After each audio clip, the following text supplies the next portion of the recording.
It is WPFW Jazz and Justice. This is the African Deep Thought Edition. Welcome back to the program.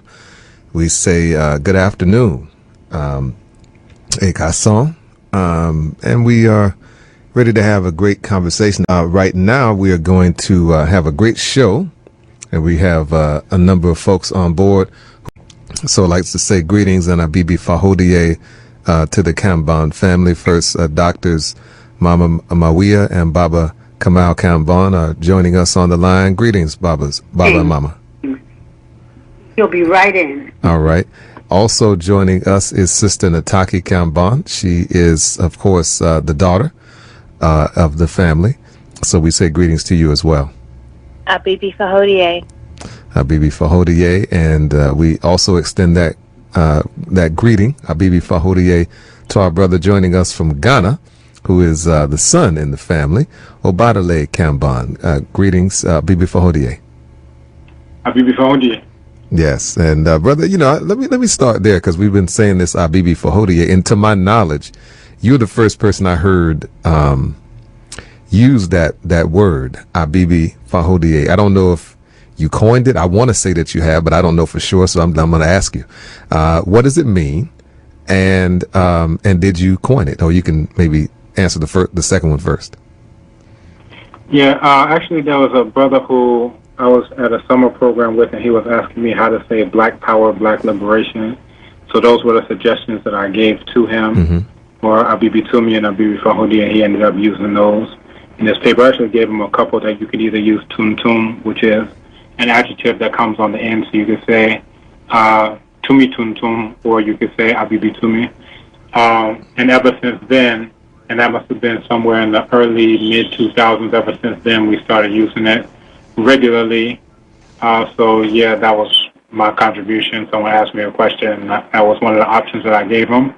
Now, in terms of how it breaks down, BB translates to black, and then Fahundie, Fa is take, Hun, body, and then Die in this context is to control.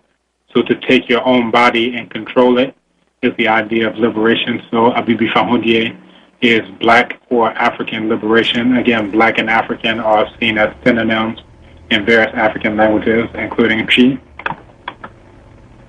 And you said that language is, you said Chi? Yes. And what country is that from? Ghana. So Chi is a dialect of Akan. Akan is spoken more broadly, mainly in Ghana and Côte d'Ivoire, but Chi is a dialect that's spoken for the most part inside of modern-day Ghana.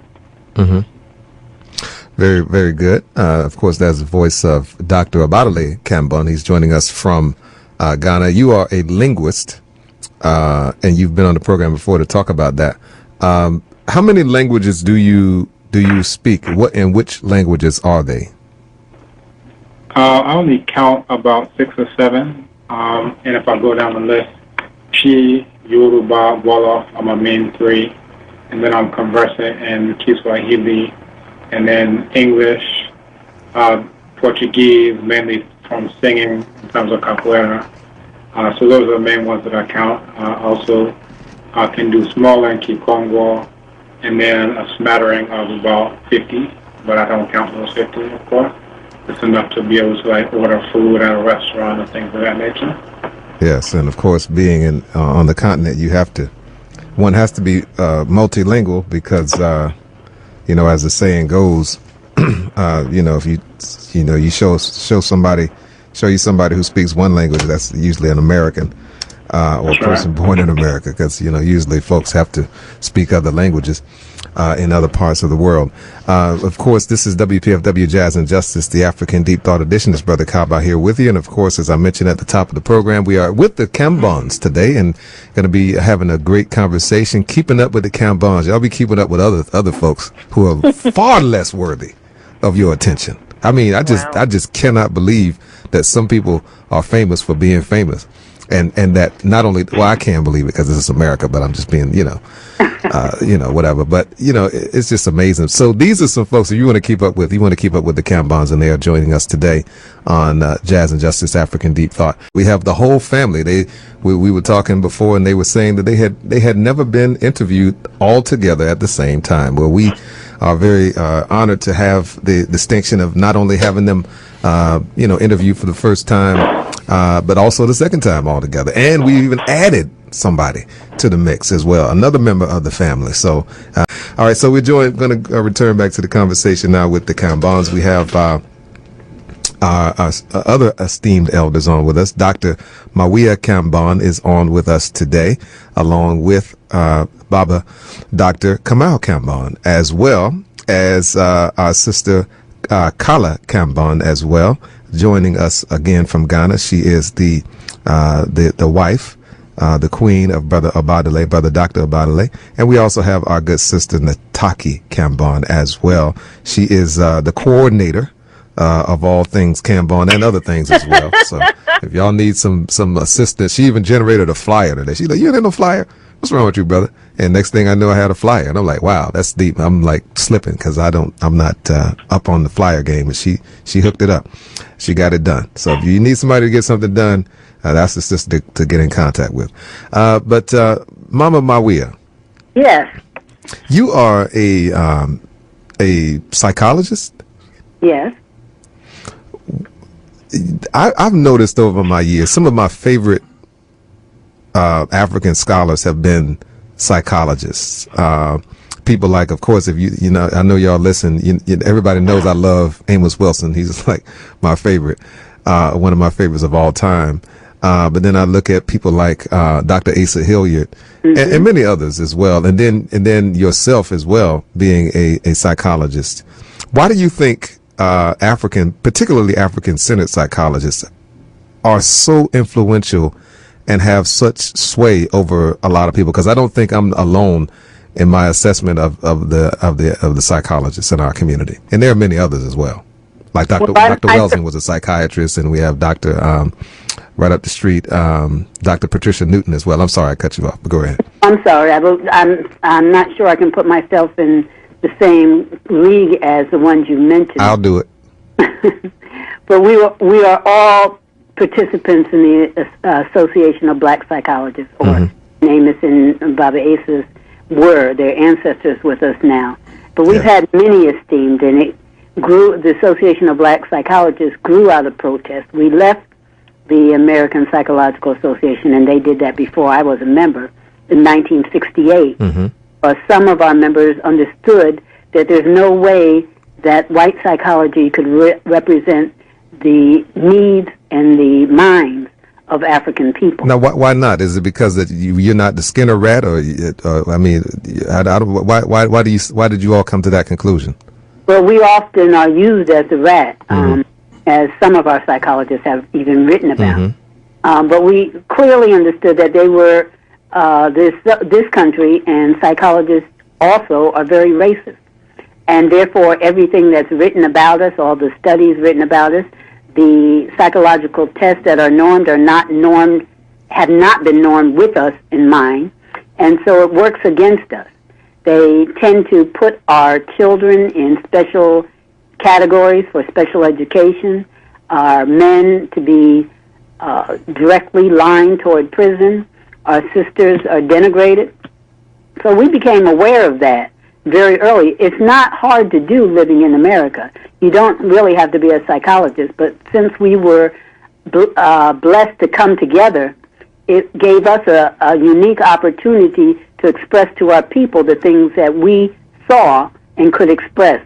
One thing that this doctorate does is they have said it allows you to be the master. So we mastered and took over, as you hear Dr. Amos Wilson talk about, the ways that we are uniquely different from them.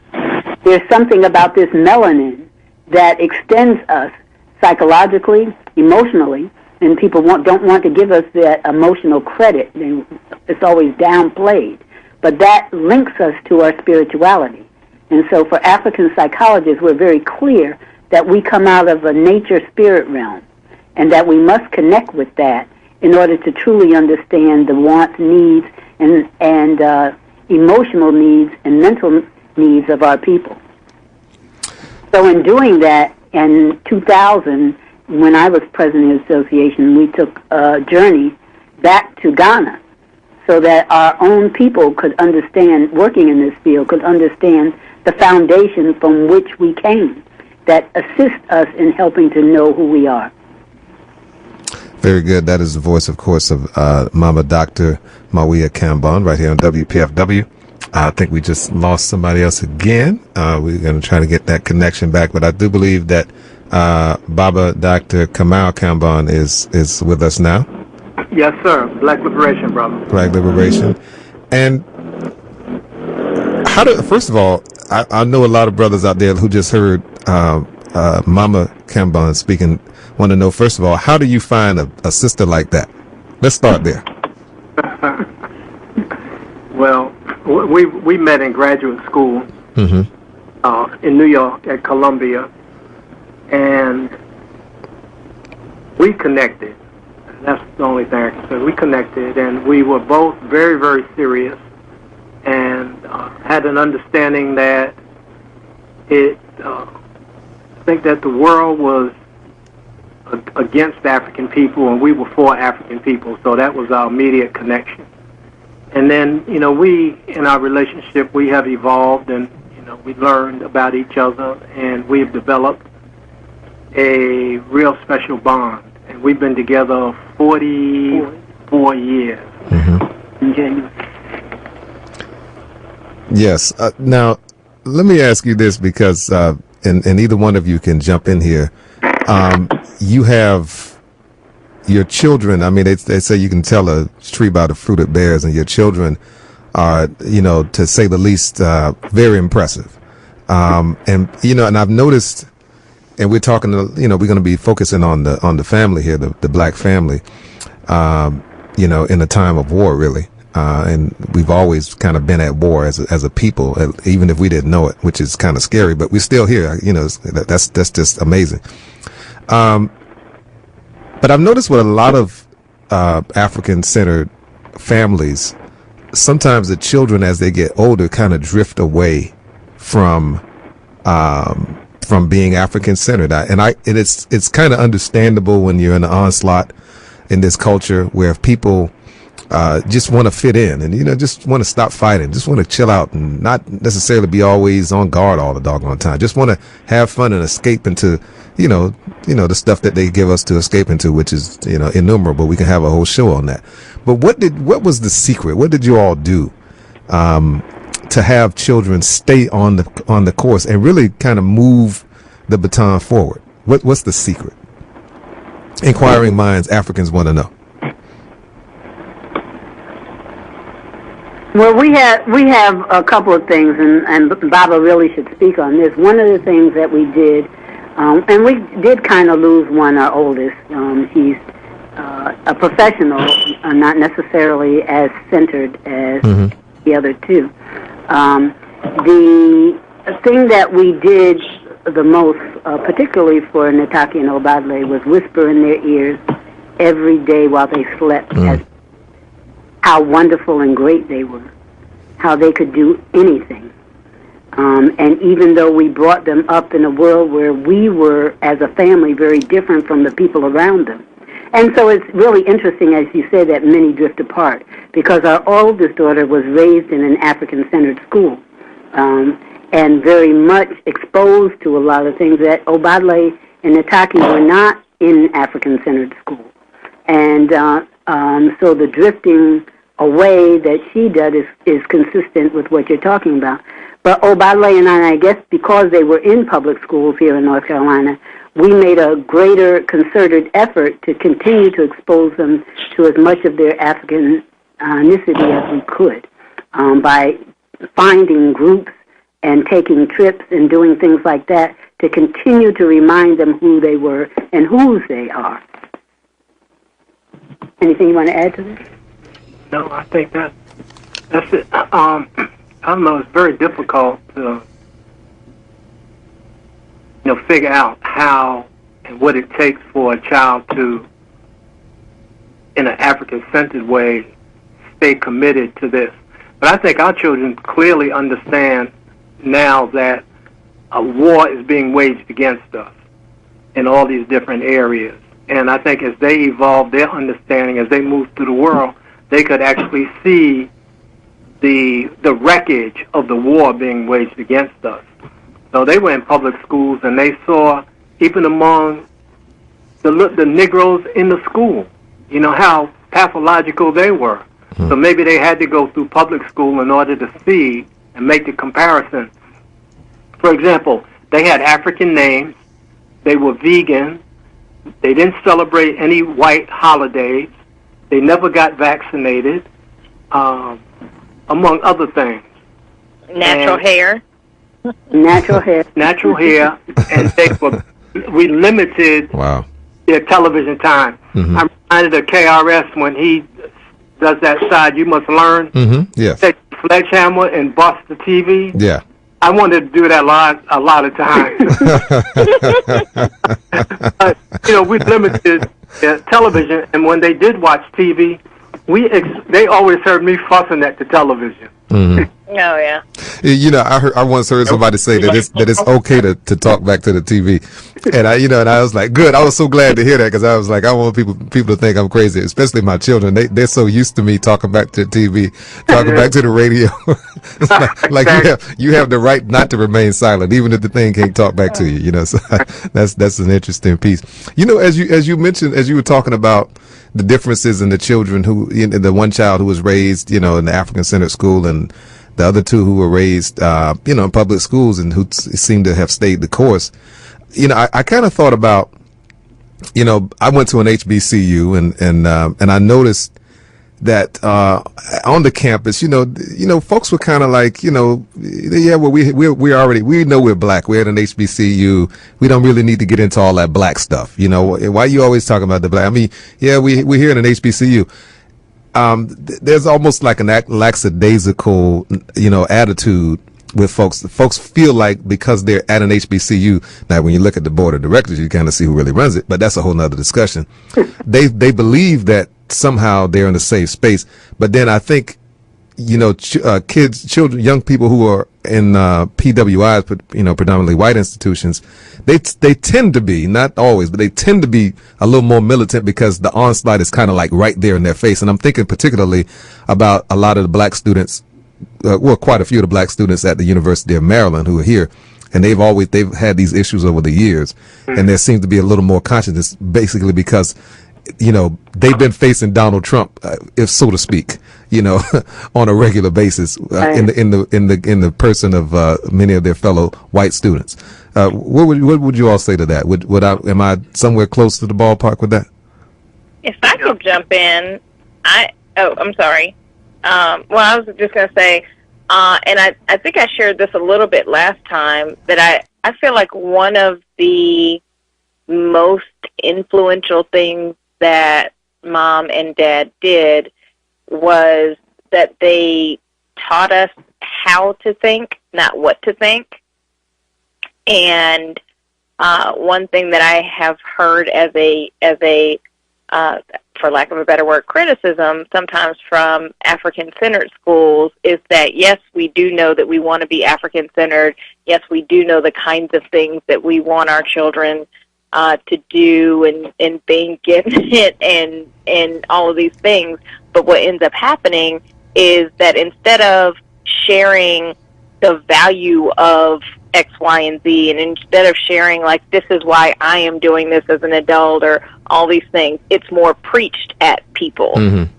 And for that reason, when people get old enough to make their own decisions, they, one, still don't know how to think and make their own decisions. And so the only thing they think is, well, let me just do the opposite of what you told me. Right. And Mom and Dad never really did that. And I want to clarify something I said last time, where I was like, you know, they gave us choices. We still followed rules in the house. I mean, that was very clear. Mm-hmm. But there were discussions around things. You know, they never did the do as I say, not as I do. Mm-hmm. Like, their lifestyle like they're the same people in public and in private. Yep. And then, you know, looking, I think Dad had a really valid point about public school.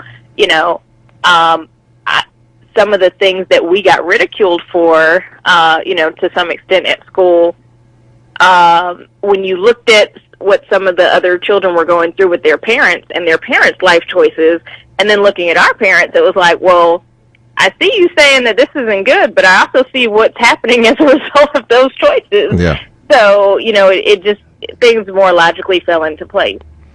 We're talking with the Kambons. We're keeping up with the Kambons today, right here on WPFW. This is Jazz and Justice, the African Deep Thought Edition. It's Brother Kaba here with you every Monday from 3 to 5. We thank you so much for tuning in. We appreciate all of your support over the years now, moving into year 3. Wow. You know, quite frankly, we need to pass on this information to our youth. Let them know that we have a history. Not just, of course, in this country where Voices That Change the World will chronicle, but of course on programs like this, they know that we have a story that is the oldest on the planet, because we are the oldest on the planet. Baba Askia knows, if you ask him the question, who is the original man? Well, we know who the original man and the original woman are. And of course, we are talking to a family that represents that, the Kambons, who are joining us right now on WPFW. Of course, as you make your way to the phone at 202-588-9739 or 800-222-9739 or WPFWFM.org, we are joining them again as they are with us, just talking a little bit about the family. And Nataki, you were saying how basically your parents are. I was asking the question of how to kind of help children be raised into adulthood and remain consistent. You know, on the right side of the fence, so to speak. And Nataki, you chimed in and said that your parents were just consistent, that they practice a do as I do, and not just do as I say, but more so a do as I do approach. And I think that is always the best approach, especially in these times where there's so many alternatives and so many forces trying to pull them away. I was thinking about my father, my parents. You know, as a boy, I kind of looked at my father still now. You know, he gave up some stuff. And later on, he told me, you know, he gave it up because he didn't want me to do some of the stuff that he was doing.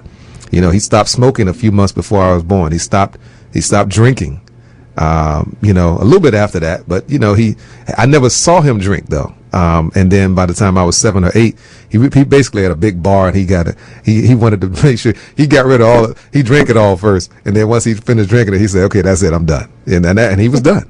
You know, so he didn't want to waste all the liquor. He had a nice little setup in a little bar, pretty little vials, and it looked like little genie bottles full of stuff.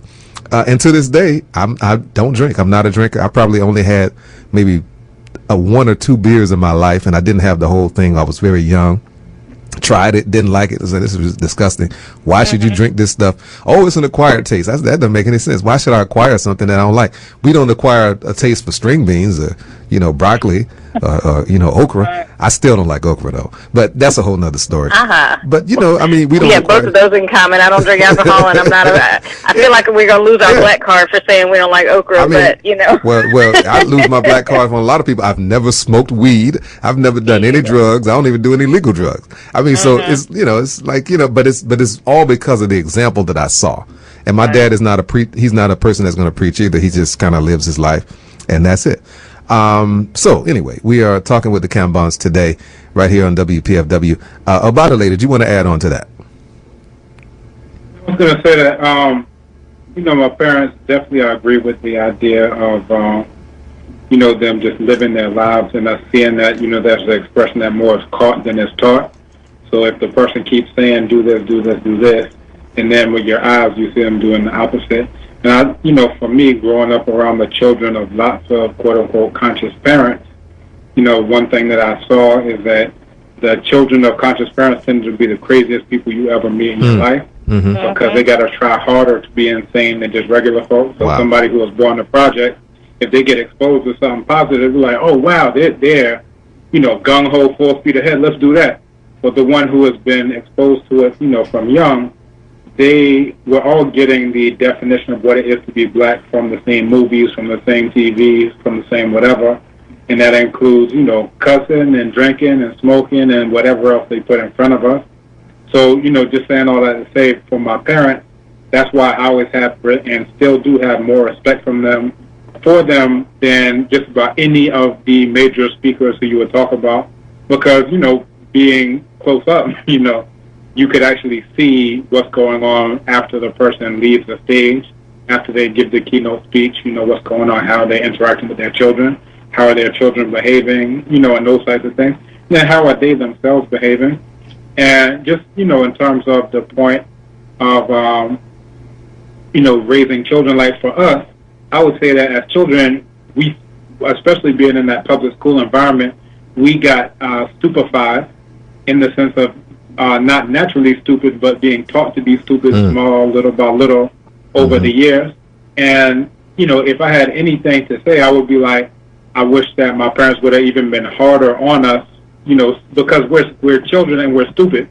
Like, there were certain things that we would say, oh, I don't like this. And then they'd be like, okay, and then they'll, like, you know, try to cater to us. I'm like, and I look back in retrospect, I was like, that was stupid.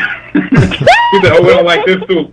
And now I'm like, we're eating soup and it's healthy and all these things. But, you know, I really feel like my parents, and they're on the line, I'm saying it like third person, like but I feel like they were doing the absolute best that they could. And, you know, they understood the challenges and the hardships that we were going through growing up in the South in the 80s in an African-centered family. Well, wait a minute. I mean, just that alone. I mean, I'm from the South too, so I understand. You're in the South. You don't eat meat. You don't eat dairy. You don't eat, you know, all this other stuff. You don't drink sodas. We don't stand up for the national anthem. You don't stand up. You don't say the Pledge of Allegiance. Yeah. No. And you're in the South. And we don't go to church. 80s. Don't go to church. Oh my God. Oh, maybe they're God. Yeah, you do. Before it's cool to be African, right? Yeah. So nowadays, natural hair. I had, right? And I have brothers, you know, in college. They were like, "Oh, you were so lucky you grew up." Right? And I was like, "Man, shoot, I had to fight." Right. I had to fight people, man. We're talking with the Kambons. We're talking about the African family, and we're talking about how we can really engender African deep thought. I think is a thing that we can talk about right now. We're talking with, let's turn now to Baba Kambon. Baba Kambon, you've written several books. You have, you know, lectured. You've even taught at the university level as well. What is your assessment as a person who's been a professor teaching young folks? What is your assessment of the preparedness of young people based on your experience in the classroom, preparedness for war, and then what kind of responses did you get from some of your students? Because I'm pretty sure, you know, for some of them it was a jarring experience, a life-changing experience. Yes, I taught at HBCU and at the, what do you call it, PWI. And at the HBCU, I looked at the students, I looked at them as though they were my children. And I wanted for them, and I would say this to them, I want for you what I want for my own children. And for the most part, they were receptive. I was voted Professor of the Year 3 times during my tenure at the HBCU. And I find that students who are 18, 19, and 20, they receive the information because I dealt with health, economics, you know, definitely the importance of education, and I mean real education. And I think that it took them a while, it took years for them to really understand it. So I got a lot of calls, you know, after students graduated. They say, oh yeah, I get it, I understand it now. And at the PWI, I saw that the students came intellectually better prepared, but still, like in the HBCU, woefully ignorant of their own history and lack of knowledge of self. So they were thirsty for the information. I taught Introduction to Black Studies, Introduction to African Studies at the PWI. But I would weave all this information into all of my classes. The importance of health, the importance of distinguishing between your needs and your wants. I also talked heavily about how you spend your money, and to that extent, we as a family followed these same practices. You know, we built our own home, so we didn't have a mortgage, and that money that we saved by building our own home, we used to buy a building in Raleigh and open a bookstore and a cultural center. So, and then we also, I think I would weave the principles of Kwanzaa into my class. Okay.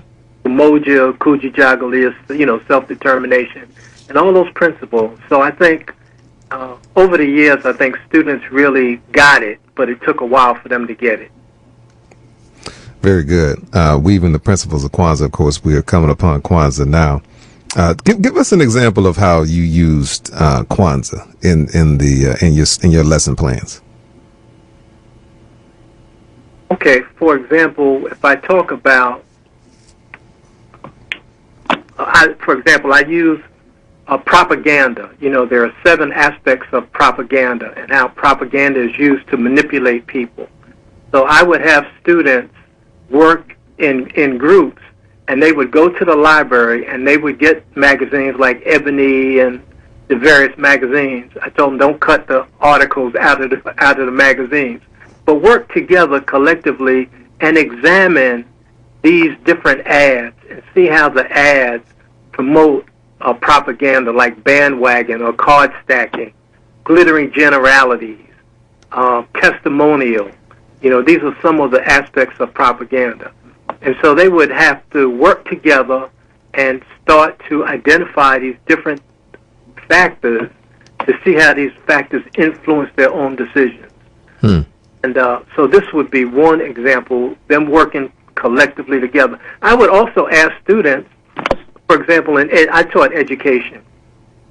I would suggest to students that if they were tight with 2 or 3 friends, that they should form, as juniors in college, their own corporation, and go and look at what it takes to develop a corporation.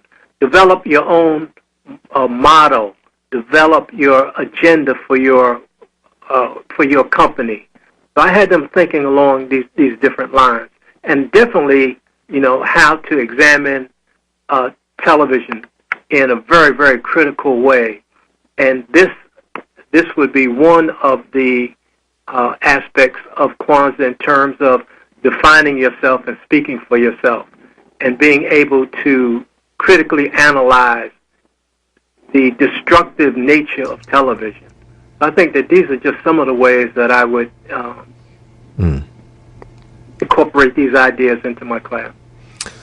I wanted to read a quote, and then I wanted Mama Mawiyah to comment on it. As a psychologist, I was talking earlier about some of my favorite scholars are psychologists or psychiatrists, and this is one of them. He says, and I quote, "The solution to our problem is the development of a black social theory." And it sounds like that's what you were doing, Baba, in your classes. Is you developed a kind of black social theory so that people can kind of interpret the reality around them. The solution to our problem is the development of a black social theory which will lead to the salvation of our children's minds. We must accept the fact that all activities are political, and whether they operate for or against our interests will be determined by our developing the ability to realistically assess and control the dynamic relationship between us and our enemies. A black social theory will lead us out of the whiteness of Eurocentric madness and into the blackness of African salvation. That is the great Dr. Bobby E. Wright. Mama Kambon. Yes. What can you say? Bobby Wright was one of our giants. And obviously, and I teach this all the time to our community children and those in my shrine, that we are all contaminated being here. The kind of news that we're fed, the school education we have, is all a conditioning to get us to accept the way of life that supports our enemies rather than ourselves. And so it takes a lot to be able to break out of that hole.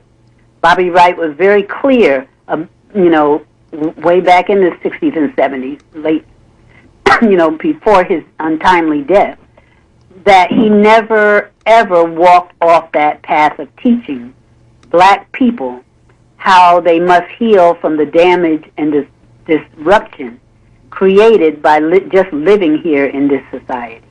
And so mentally we are programmed, all of us, and it takes a lot to understand that this is a war against our minds, that they are controlling our minds, all people's minds in this country, but particularly damaging to us, because they are also programming other people to hate us, which gives them a bigger pool of their army bigger to come against us.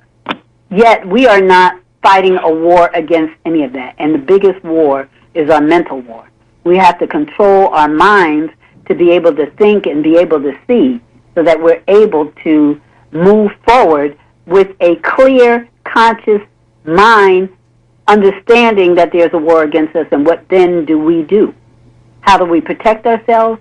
And then how do we train to prepare ourselves to create a different existence that is sustainable and a life existence, a life form existence for African people here and throughout the diaspora. And I just want to add this to that, that we Africans here on this continent, in this country, have a greater advantage having been so close to the enemy, rather than what I see for many continental Africans who are not exposed. It's almost like what you said before, difference with children having taken for granted because they've only been around black, they are black, versus those who've been in the dungeons with the enemy, being able to see truly what their captors are doing to us, and how then we begin to lock, together to create a different way of being, a different way of thinking that will overcome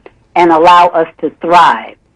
Thrive regardless of what they do. We will still be, we must still be on the offense, but we must be able to live beyond what their program is for us.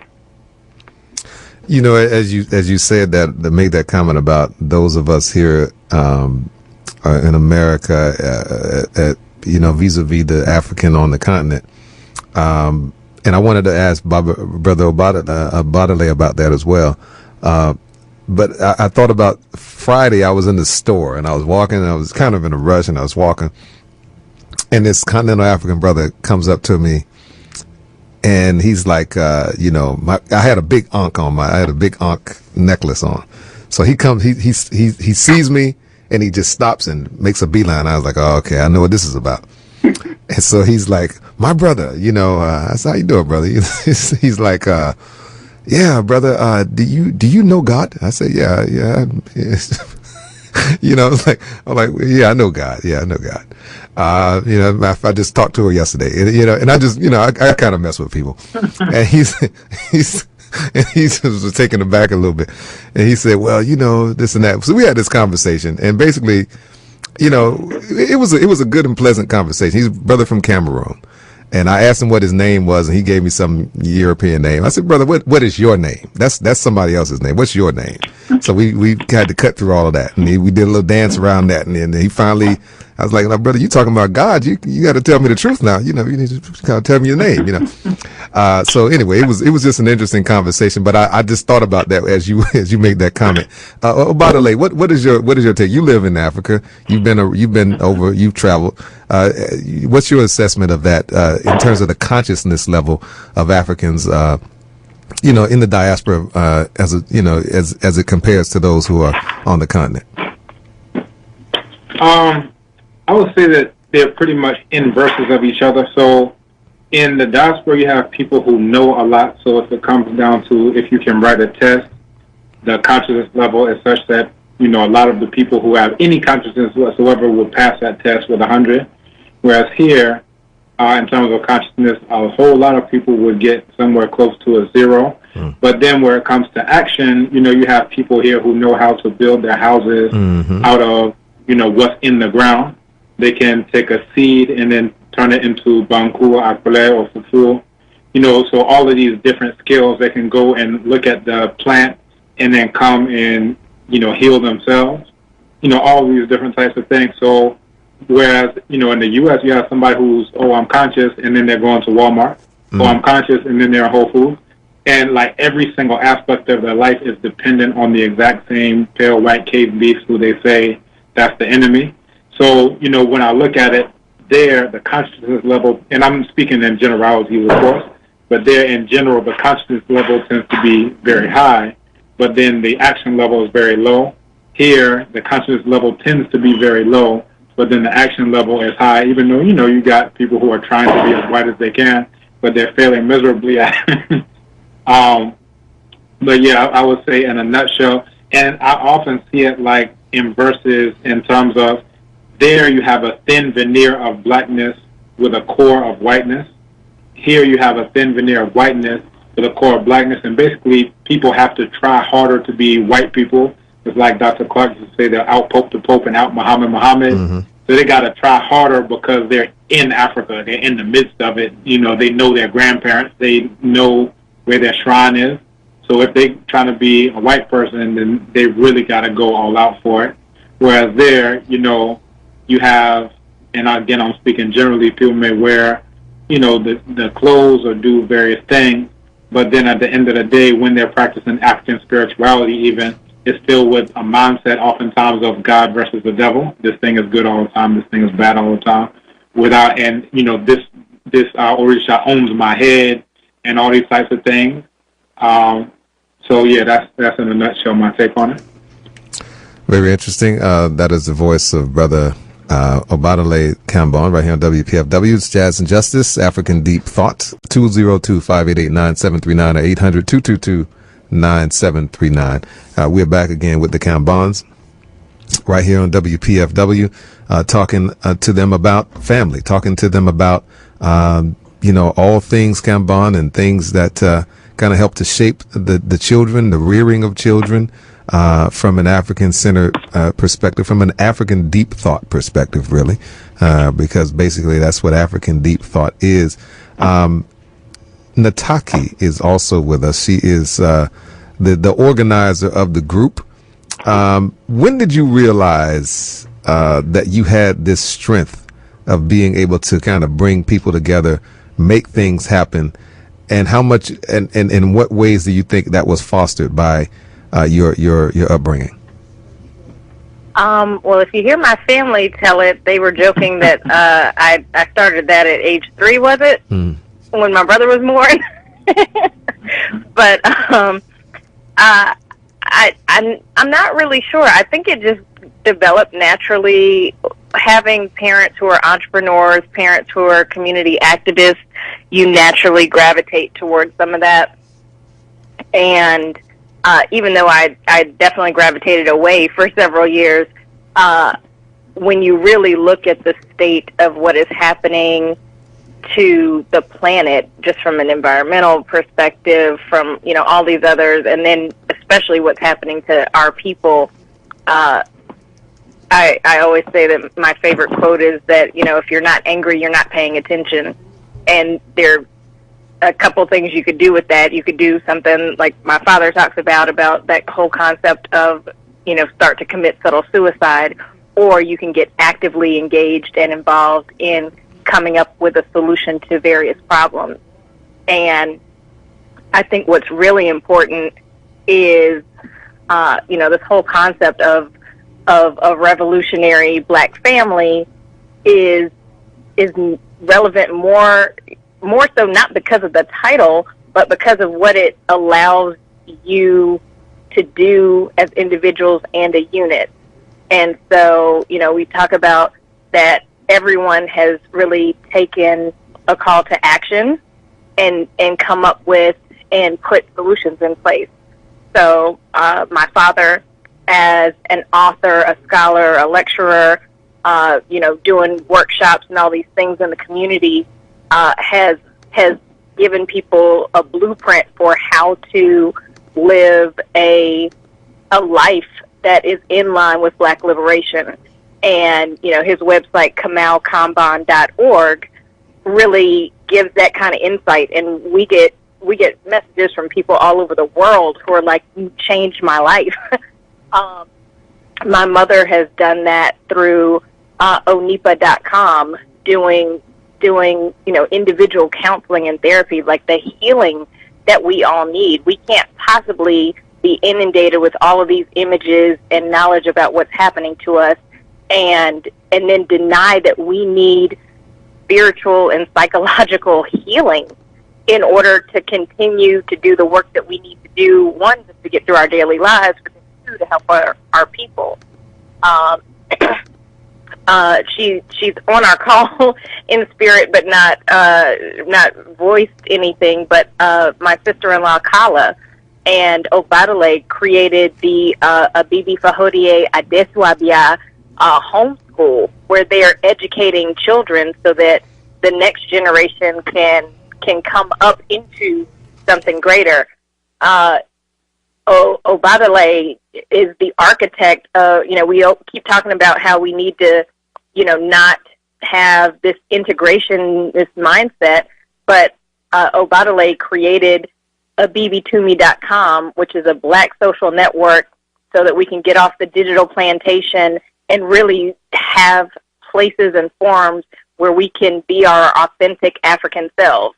And so abibitumi.com is that solution. And then he and Mom together, Mom started it they just celebrated 20 years of the Sankofa journey, taking Africans to Ghana on this incredibly deeply spiritual, cultural experience to really understand our individual selves and understand our place and our ability to control our own destiny.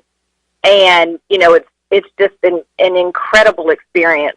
And, I literally was just talking to someone over the weekend who said they had been to Ghana before, but had not had, going and taking a tour is a lot different than going and having, a psychologist and an educator and historian, really place you in the context of history, past, present, and future.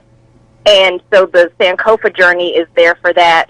And, I feel like my contribution through the Let's Buy Black 365 movement is about not so much focused on just, buying black for the sake of buying black, but understanding that, again, we can control our own destiny, we can control our own future, we can control a number of things just by controlling the politics of where and how we spend our money, and the recognition that we do have the power to divest from these companies that are really killing us and supporting our oppression and genocide. And so I think each member of the family has, in different ways, come up with, a solution or various solutions, and then, just seeing how they work together, to bring it back full circle to your question, everyone else in the family is very focused on doing the work, and professionally, I'm a business and management consultant, and my job is to help people, is to put systems around people to help them do their work better and reach more people as they're doing their work. And to that end, I did want to share a phone number. I know, people always ask, well, how can I get more information about the things that you're doing? And if I could, I wanted to share the number that people can text to get more information. Okay. Yeah. So this is a number you can text it. You can't call it, but you can text your name and your email address. Your name and your email address to the phone number 505-562-2365, and you'll get back some information on how to get plugged in to any and all of these solutions that are really created to help advance us as a people and advance us individually. And repeat that number again, because you're kind of fading in and out. It's 505-562-2365. and you can text your name and your email address to that number, and you will get an email back, a one-time email. We're not going to put you on any list, but we'll send you an email back so you can get connected to some of these resources that you can use for yourself and that you can share with others who you want to, be in line with a Black revolutionary lifestyle. And that is the voice of Sister Nataki Kambon right here on WPFW. We have the Kambons with us. We're able to keep Kala on. I had called her a couple times, and she dropped a couple times, and then I haven't been able to reach her. Been trying to reach her in the background. So we would like to apologize. Yes. Yeah, I'd like to add, Kala has done a fabulous job. She decided, along with Obadele, to leave the U.S. and go to Ghana. She's from. Oh, wait a minute. So you say so you got a sister from the United States who decided to leave and go to Africa. Right. Wow. So I mean, it was wrenched out of the U.S. voluntarily, went to Ghana and is raising, a family, beautiful children, along with Obadele, and then started a school to try to raise the consciousness of the brothers and sisters there. So I just really want to put that on the table, that Kala, in her own right, very conscious, has a master's degree from the University of Wisconsin, and speaks Yoruba, and is just a wonderful, wonderful African, and she's a critical part of our family. I just want to put that on the table so that everybody knows that she is wonderful, and I think she has a website where at least you can see some of the work that the babies are doing in the school. Speaking of a website, Obadele mentioned abibitumikasa.com. Let's talk a little bit about that and some of the things that you do there. We mentioned that you speak multiple languages. You also teach there. In addition to it being a social media site, you also teach there as well. So let's talk a little bit about that.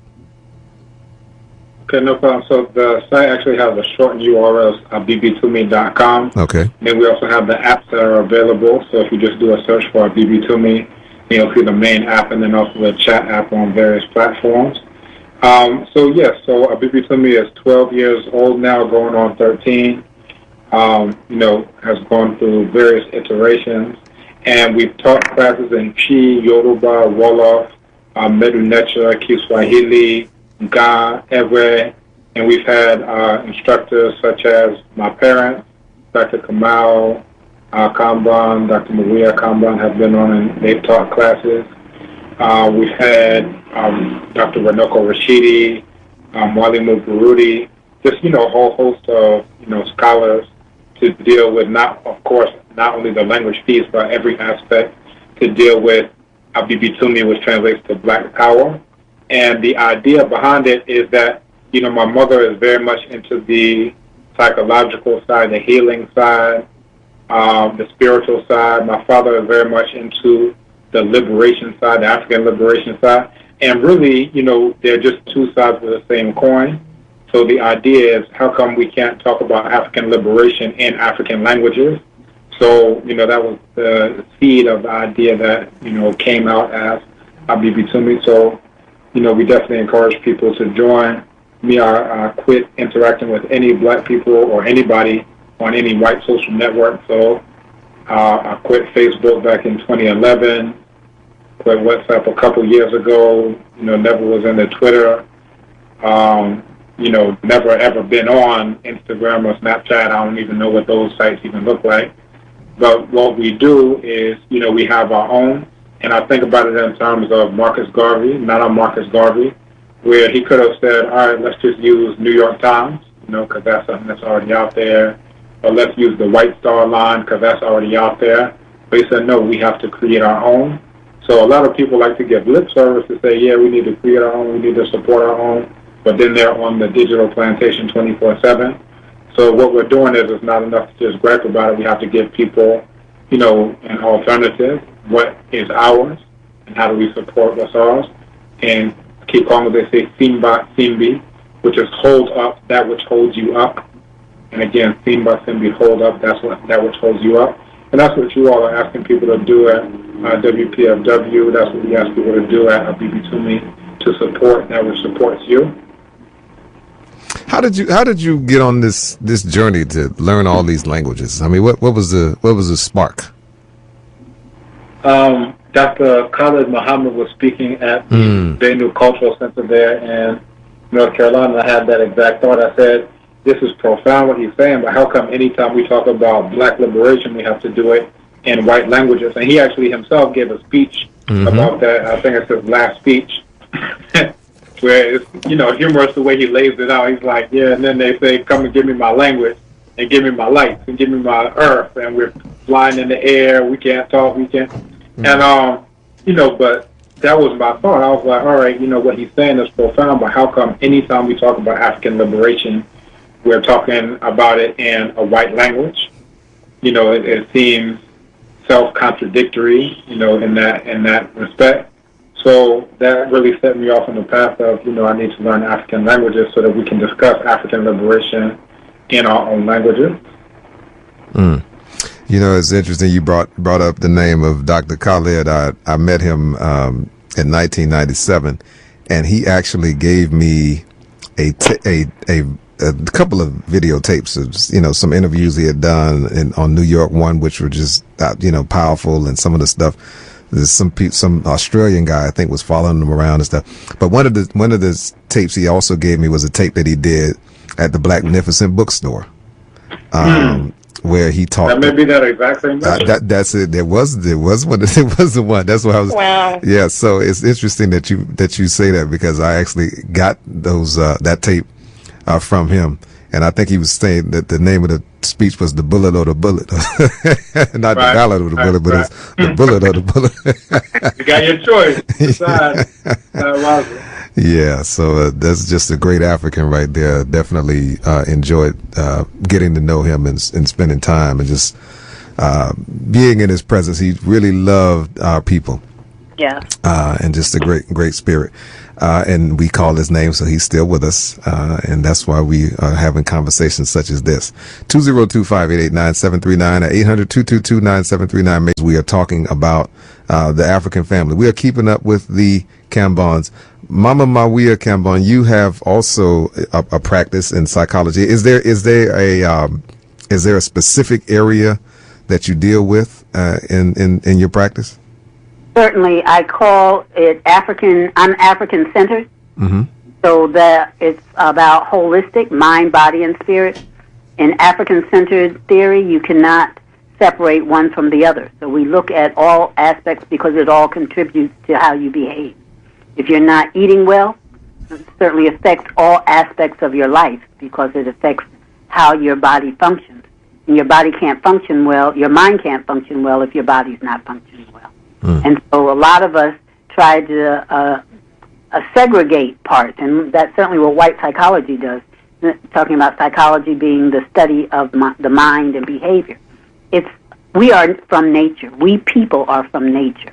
And so we have to exist as if we're a part of that. If you were nurturing a plant, you would make sure it got its sunlight. You would make sure it got its proper soil and its water.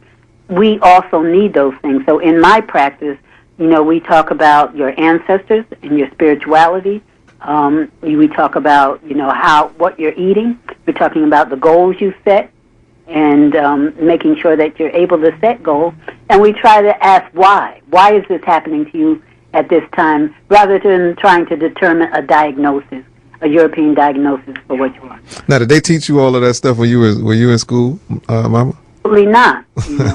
So how did you pick all of those techniques up? Well, part of it is, you're born knowing things without knowing that you know them. And then I was guided to the Association of Black Psychologists, where I had the tutelage of Bobby Wright and Asa Hilliard and Kobe Kambon and Naeem Akbar and Wade Nobles and Zinker Warfield Kopic, and all of those, we were together. And so, initially, I talked about being present, but before that, in my younger years, I would just go just to be filled with the knowledge, and I don't want to leave out Amos Wilson, filled with the knowledge of these great human beings who somehow the spirit reach through so that they could share this knowledge with us. How dare I move in some other direction? My whole purpose, my whole moving to spirituality in terms of becoming initiated came as a result of me working through ABC and dealing with the issues there. And then there's a popular Okomfo in D.C., Nana Insia Apara. Yes. Yeah. Mm-hmm. So in dealing with trying to work through some of these issues that organizations have, even ABC, I went to her to see what it is that I could do. And that exposed me for the first time to spirituality in that sense. We had certainly participated with Nana Dinazulu in New York, a couple of his things, but I wasn't deeply into it. Mm-hmm. And through that, being able to use that in the practice. And so I do that now, that my practice as a psychologist is not separate from who I am as an Okomfo, for who I came to this earth to be.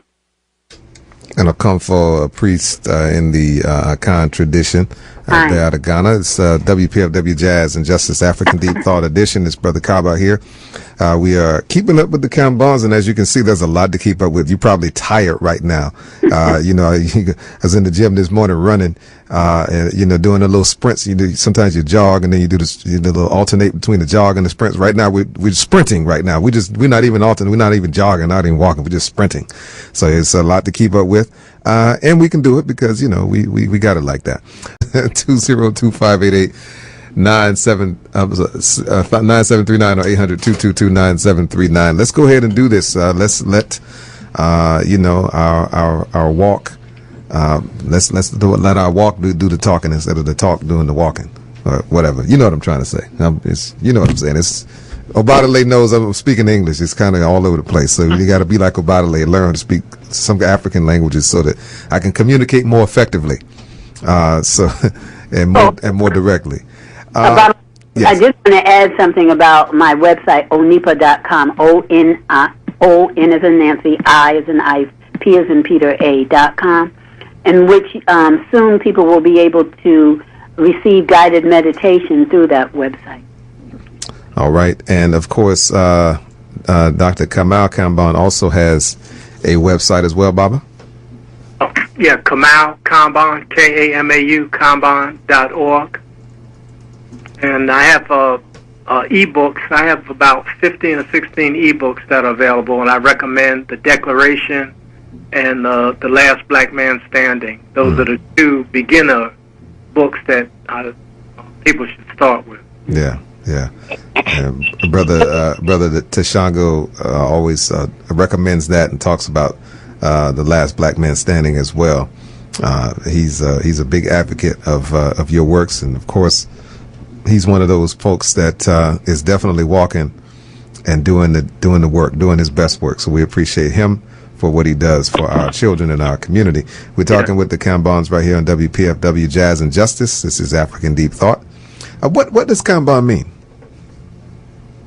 In the spirit of the people. We added in the spirit. It means of the people. Mm-hmm. When we were, as Baba chose the name for us, and as we looked at the other names that we were claiming, we wanted to make sure that we stayed focused on our African people, so that everything we do is in the spirit of our people.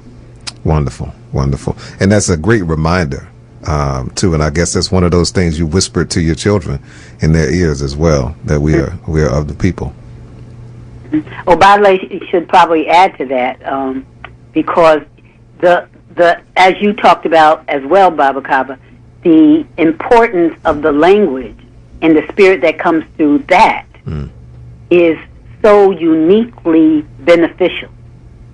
So, yeah, he jumped over me. I was the first one to go to Ghana and brought back a tape on the language. He took that tape and taught himself Tree. Wow, that's deep, and it's. I mean, look, like I said before, the fruit doesn't fall too far from the tree. I mean, but you wanted to add something? I was going to add that, one of the things that I'm really excited about, even though mom and Kwame have been going to Ghana for years. There was a video that went viral about a month ago, maybe a month or two ago, where Obadele was being interviewed about his experiences in Ghana and now being one of the repatriates who has dual citizenship, and it was juxtaposed to so many who have tried to move to Africa in general and Ghana specifically who failed because they don't understand the culture, they don't understand the history, they don't understand the language and politics and the way things get done.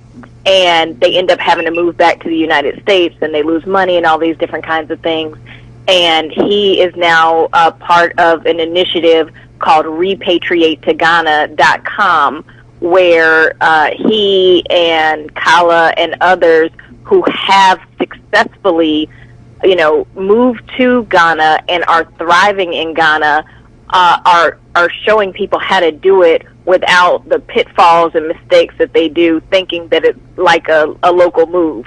And so, for those who got the number earlier, the text to join number, they'll get more information about that, because there's just been this huge groundswell of interest now for people who want to move but haven't really wanted to make the move because they don't feel like they know what to do, which is smart. And now there's this pathway through repatriateToGhana.com to do that. And there was a meeting at the beginning of December where literally dozens of people from all over the United States, and some not even from the United States, were participating and learning how to do this. And then several of those, including me, are going on the SankofaJourney.com activity this summer, so that we can learn where to set up property, possibly, how to set things up so that, we can maybe live in both places, travel back and forth, set up roots permanently there.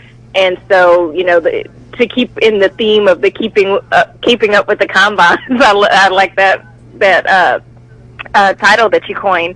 But, several people are coming with the Kambons on the Sankofa journey and to Ghana and doing all these things, and I think it's a really brilliant testament to how the each one teach one is not just a saying, but people can literally learn how to not just see it as a model, but to actually implement this as a model for themselves or their families. There are a lot of brothers and sisters who don't feel like they have support systems. And this is a way to get integrated with support systems that can actually help you do these things. So super excited. And just in case that number again, for people who didn't get it the last time, again, you can't call it, but you can text your name and your email address to the phone number 505-562-2365. That's 505-562-2365. Text your name and your email address, and you'll get information on how to get plugged into all these things. And you can also reach our sister at the website letsbuyblack365.com, KamauKambon.com. That's KamauKambon, as in Namibia. And then we also have Onipa.com, which is ON as in Namibia, IPA.com. And of course, these are the Kambons, and the time has just flown. We as it always does when you're with us, and it's always a pleasure to have you on, and look forward to the next time. And I promise you the next time it won't be during Pledge Drive. This is a little soft kind of push today, so it wasn't necessarily a laborious kind of thing, but we appreciate you all's flexibility, and I really, really, really thank you. I said Santi Sana to you all. Yeah, thank you, Kambon. We appreciate you, man. Keep up the great work. Yeah, thank you. Yes, indeed. Thank you, Abibi Fahodia. Bibi Fahodia. Bibi Fahodia. All right, those are the Kambons right here on WPFW, and look forward to the next time.